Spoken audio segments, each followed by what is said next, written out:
Valsad national highway number 48 ઉપર ઉભેલી ટ્રકમાં પાછળથી ઇકો કાર ઘૂસી જતા અકસ્માતની ઘટના બની કાર ચાલક ઘાયલ થતા સારવાર હેઠળ ખસેડાયો।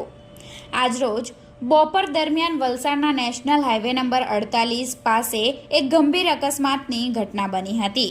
વલસાડ નેશનલ હાઈવે નંબર 48 ઉપર એક ટ્રક બગડી જવાના કારણે રસ્તા ઉપર પાર્ક કરવામાં આવ્યો હતો।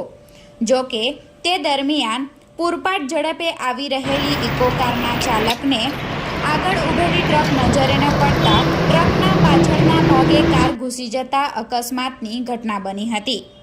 આ અકસ્માતની ઘટના બનતા આસપાસના લોકો દોડી આવ્યા હતા અને આ અકસ્માત એટલો ગંભીર સર્જાયો હતો કે કાર ચાલક કારમાં ફસાઈ ગયો હતો। આસપાસના લોકો દોડી આવી અને કાર ચાલકને સહી સલામત બહાર કાઢવામાં આવ્યો હતો। જો કે ચાલક ગંભીર રીતે ઈજાગ્રસ્ત થતાં ઘટનાની જાણ 108 એમ્બ્યુલન્સને કરવામાં આવી હતી।